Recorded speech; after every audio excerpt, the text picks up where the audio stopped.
journal. Bénédicte Kanda. Madame, Monsieur, bonjour et merci de nous rejoindre pour le journal. Voici les titres. Les activités de la célébration des 45 ans de la BOAD se sont achevées hier à Lomé.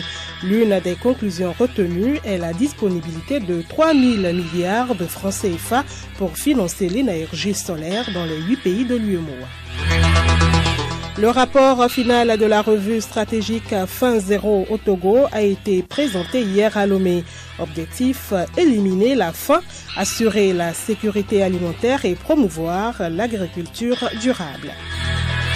Affaire Jamal Khashoggi, le parquet saoudien reconnaît tous les détails sordides, mais nie toute implication du prince héritier Mohamed Ben Salman.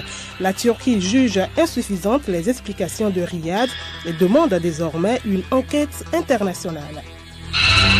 Sport football, 5e journée des éliminatoires de la CAN Cameroun 2019. Le Togo sera face à l'Algérie ce dimanche au stade municipal de Lomé. Et puis la minute insolite est à suivre vers la fin du journal. Radiolomé.tg. Bienvenue à tous. La Banque ouest-africaine de développement BOAD a clôturé hier les activités marquant la célébration de ses 45 ans de vie. 5 conclusions ont été retenues par les participants des 8 pays membres de l'UEMOA. L'appel à trouver des produits viables en termes d'énergie solaire, le renforcement des capacités des opérateurs privés pour une meilleure exécution des pratiques d'énergie solaire ont été retenus. Théophile Dandako. Pour l'utilisation des 3 000 milliards de francs CFA déjà disponibles auprès des bailleurs de fonds, le défi réside à présent dans l'identification des projets viables. Le président de la Banque ouest-africaine de développement, Christian Adeviland, est donc à la quête de bonnes pratiques liées à l'énergie renouvelable. Vraiment, les types de financement sont très variés. Maintenant, c'est de voir comment les adapter aux différents projets qui se présentent en nous. On a beaucoup d'argent. Le problème, ce n'est pas les ressources financières. Le problème, c'est de trouver des projets viables, projets bancables. C'est notre responsabilité d'accompagner les gens pour qu'ils puissent nous présenter des projets bancables. À la clôture des travaux ce jeudi à Lomé, le Premier ministre Commissaire Lamklassou a invité à aller plus vite dans les énergies renouvelables. Alors que plus de 600 millions d'Africains n'ont toujours pas accès à l'électricité, c'est une évidence que les énergies renouvelables et plus particulièrement l'énergie solaire constituent des solutions viables à la résolution de cette problématique qui nous coûte aujourd'hui entre 2 et 4% du PIB par an. L'absence d'énergie se fait ressentir dans la vie quotidienne de nos populations, que ce soit dans l'éducation des enfants, l'accès aux soins de qualité de santé ou encore la sécurité. Divers prix sont allés aux heureux gagnants des concours BOAD en matière de photographie et des projets liés à l'énergie solaire. Notre compatriote Yao Azuma en a remporté 30 millions de francs CFA. Nous nous sommes inspirés de la téléphonie mobile, qui au départ était aussi des systèmes centralisés, réseautés, c'est-à-dire qu'on fait le réseau filaire pour donner de la téléphonie aux gens. Puis après, on a fait un saut technologique au niveau de la téléphonie pour qu'on ait aujourd'hui des téléphonies mobiles qui a désenclavé toutes les régions de nos continents. Où nous nous sommes inspirés de ce modèle pour concevoir des systèmes que nous appelons des groupes électrosolaires qui sont à mi-chemin des kits solaires classiques et des mini-centrales qui sont onéreux pour les bénéficiaires finaux. Éliminer la faim, assurer la sécurité alimentaire et promouvoir l'agriculture durable, c'est l'objectif d'un atelier de présentation du rapport final de la revue stratégique Fin Zéro au Togo qui s'est tenu hier à Lomé. L'initiative s'inscrit dans le cadre de l'analyse de la situation des ODD numéro 2. Suzanne Aho Assouma, vice-présidente de la délégation de la commune de Lomé. Nous avons découvert, après l'étude de cette revue, qu'il y a beaucoup de défis à relever dans notre pays pour arriver vraiment à cet objectif de fin zéro. Mais c'est une question de participation de tous les acteurs. Et le deuxième projet, c'est celui d'accompagner les petits producteurs. Le PAM, comme d'autres partenaires, préconise le donnant-donnant, c'est-à-dire un partenariat gagnant-gagnant pour pouvoir y arriver. Je pense qu'on va pouvoir mettre en pratique, trouver des mesures, des mécanismes pour pouvoir développer toutes ces stratégies. Pour le ministre de la Planification du Développement, Kossi Asimaïdou, cette revue stratégique donne une cartographie détaillée des acquis et des besoins de la population togolaise. L'autorité nationale pour l'interdiction des armes chimiques du Togo, Aniaka Togo, tient depuis hier à Lomé un atelier de 2 jours sur les rôles et responsabilités des acteurs impliqués dans la gestion des produits chimiques au Togo. C'est l'occasion pour les participants d'établir une base de données des produits chimiques en vue de préparer la déclaration initiale du Togo. Il est également question de présenter la Convention sur l'interdiction des armes chimiques et l'ANIAC Togo et de discuter également de la sûreté et de la sécurité des dits produits. Chantal Goto, responsable des programmes à l'ITRA. Nous, en tant que laboratoire et en tant qu'institution de recherche, lorsque nous avons les produits chimiques, nous savons ce pourquoi nous les commandons, ce pourquoi ils sont destinés et nous avons des procédures de gestion de ces produits afin que ces produits ne se retrouvent pas dans l'environnement là où ils ne devaient pas se retrouver ou bien dans les mains des personnes mal intentionnées qui peuvent l'utiliser pour faire des dégâts. Les produits chimiques sont utilisés pour faire des tests, des essais, des analyses dans les laboratoires, dans les champs d'essai et un peu partout sur les produits agricoles. Pour le président de l'ANIAC Togo, Boyode Bakopati, les acteurs impliqués doivent se concerter pour un engagement pragmatique dans la prévention et dans la lutte contre la circulation illicite de ces produits au Togo. Les produits toxiques sont potentiellement dangereux. Et c'est cette phase négative que l'ANIAC et l'OIAC essayent de compenser pour gérer très bien l'utilisation des produits chimiques. Donc, les produits chimiques sont utilisés dans les armes chimiques parce que ces produits chimiques sont toxiques. Et c'est cette toxicité qui tue. Donc, c'est des armes de destruction massive. Au lieu d'attendre qu'un produit chimique soit utilisé dans les armes chimiques, il vaut mieux le contrôler avant qu'il ne le devienne. Donc, maintenant, c'est le concept des armes chimiques qui nous oriente directement à contrôler tous les produits chimiques qu'on utilise. On ne les interdit pas, mais on les contrôle pour savoir qui fait quoi avec quoi. Donc nous avons visé beaucoup plus les douaniers et les privés. Eux, ils ont un rôle pour nous aider à asseoir la convention pour l'interdiction des armes chimiques au Togo. Et deuxièmement, ils vont nous aider en déclarant chaque année les produits qu'ils ont amenés à utiliser.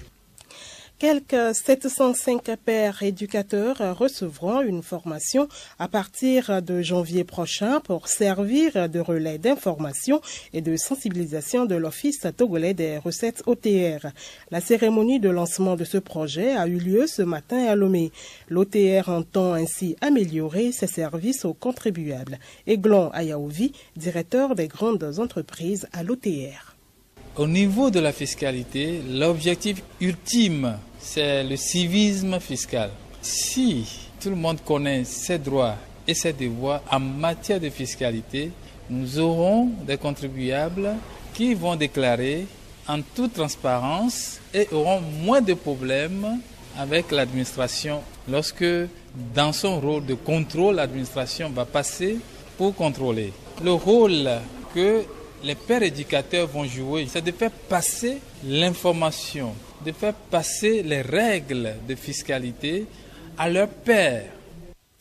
Au terme de ce projet, toutes les localités de notre pays seront dotées en pères éducateurs. Le journal La Paix dans la Cité, porteur du projet École citoyenne et lauréat du dernier appel à projet à l'endroit des médias lancé par le ministère en charge de la communication et de la formation civique, a lancé hier ses activités. Le projet vise la sensibilisation au civisme et aux valeurs citoyennes des élèves de la région maritime, notamment des préfectures du Golfe et des Lacs. Koye Freddy est chargé du projet de l'association La Paix, association éditrice d'IG, journal La Paix dans la Cité.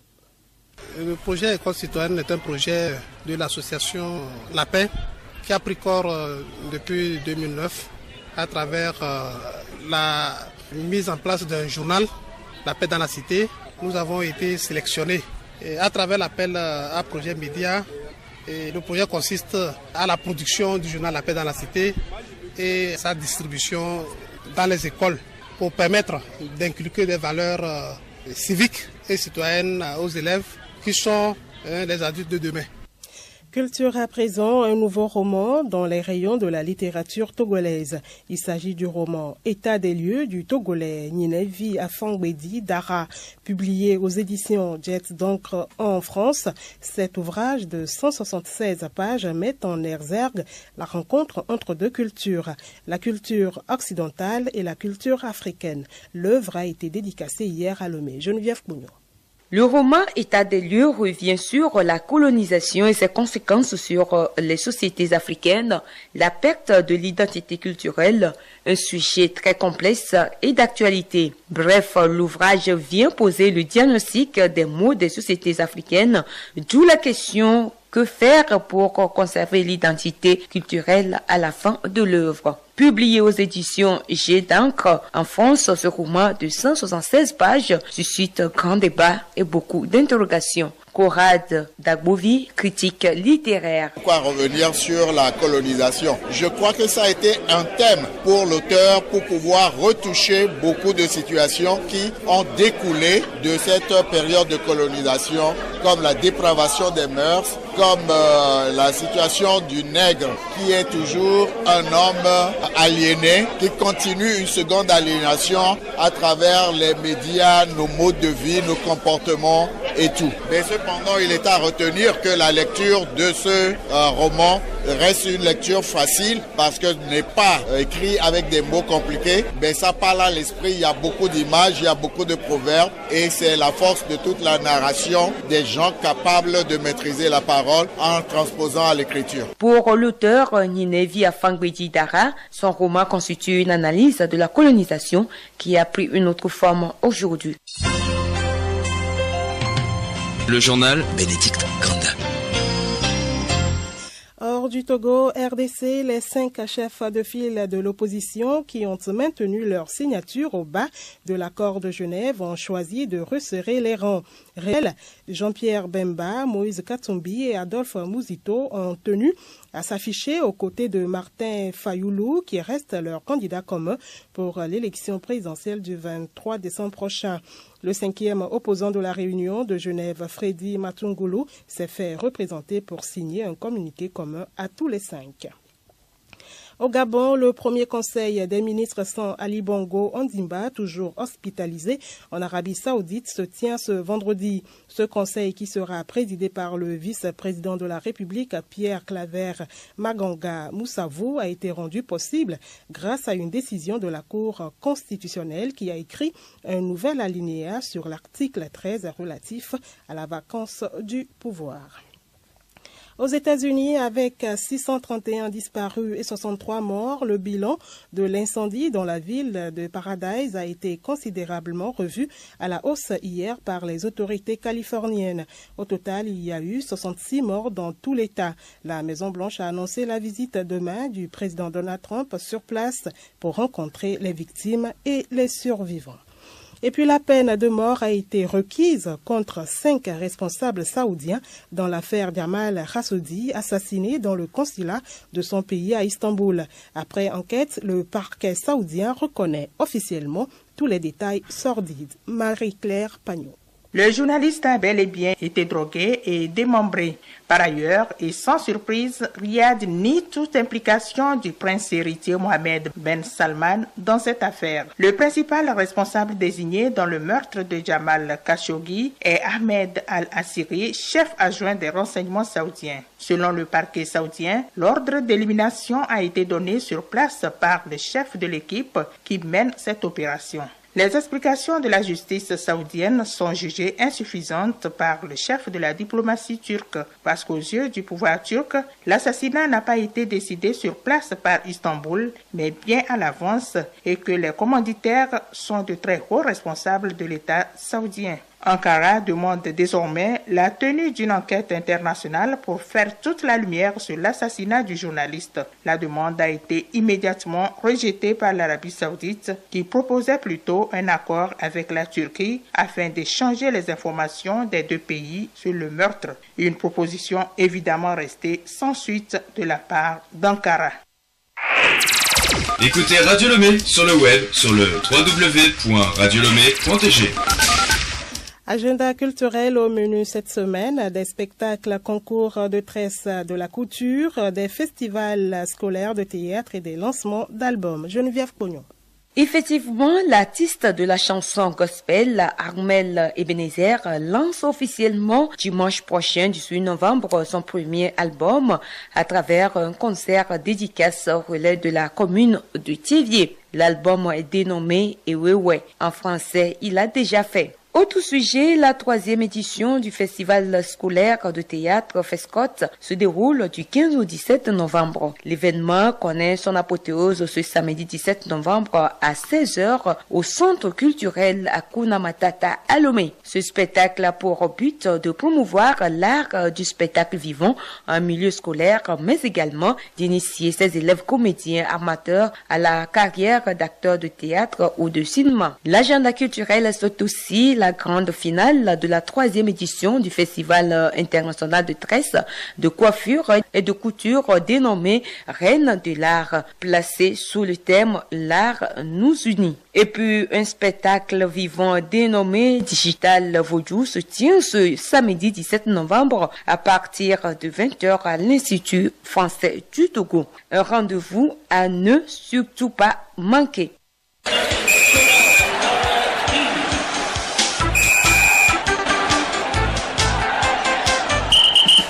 Sport, football, 5e et avant-dernière journée des éliminatoires de la CAN Cameroun Total 2019.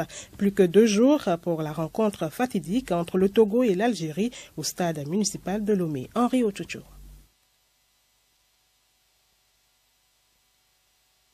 Les éperviers du Togo sont en ordre de bataille pour se mesurer ce dimanche à partir de 16h, temps universel au stade municipal de Lomé au Fennec d'Algérie. Durant toute la semaine, les protégés du sélectionneur national, le français Claude Leroy, ont multiplié des séances d'entraînement tant au stade municipal de Lomé que sur le terrain de l'état-major à Aguagnivé. L'unique mot d'ordre ce dimanche est la victoire face aux Algériens. Pour cela, les éperviers gonflés à bloc pourront bénéficier du retour du capitaine Emmanuel Adebayor Cheyi, du défenseur Ouro Akoriko Sadat et du milieu de terrain Franco Achou. De leur côté, les Algériens ne viendront pas en terre togolaise en victime expiatoire. Déjà mardi dernier, en conférence de presse, le sélectionneur national des Phoenix, Jamel Belmadi, a révélé que son équipe sera au Togo en conquérant. Nous irons au Togo en conquérant pour gagner. Nous ambitionnons d'arracher les 3 points de la victoire, a indiqué Belmadi. D'ailleurs, la délégation algérienne va rejoindre la capitale togolaise ce vendredi par vol spécial. Épervier du Togo, Phoenix d'Algérie, c'est ce dimanche au stade municipal de Lomé à partir de 16h. Temps universel. Le match va se jouer à guichet fermé. Les tickets sont déjà en vente. Prix des places, Grandet, 1000 francs. Tribune annexe, 2000 francs. Tribune latérale, 5000 francs. Tribune officielle, 10 000 francs. Et réservation, 20 000 francs. Concernant ce match, la FTF invite le public sportif togolais et les membres du COMEX à prendre part à la prière musulmane prévue ce vendredi à la grande mosquée de Lomé à partir de 13h. Voici certaines combinaisons de cette 5e journée. Déjà ce vendredi, Égypte joue Tunisie, Maroc, Cameroun, Soudan du Sud, Burundi. Samedi, Ouganda, Cap-Vert, Afrique du Sud, Nigeria, Guinée équatoriale, Sénégal, Gambie, Bénin, Comores, Malawi. Et puis l'information insolite pour terminer. En France, un homme de 26 ans recherché pour escroquerie a tenté d'échapper à la justice en annonçant dans la presse sa propre mort et ses obsèques. La grand-mère du monsieur et des policiers se sont rendus aux obsèques où ils n'ont trouvé ni de fin ni cérémonie. Le jeune homme n'avait pas pris la peine de prévenir son aïeul de son parfait état de santé. Le parquet a depuis eu confirmation qu'il était bien vivant. Il est donc toujours recherché par les forces de l'ordre.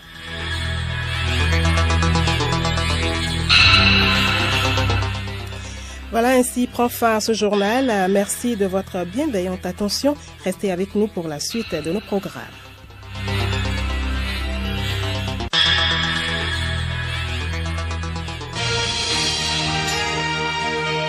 Radio Radio Lomé, boîte postale 434, email radiolomé@radiolomé.tg.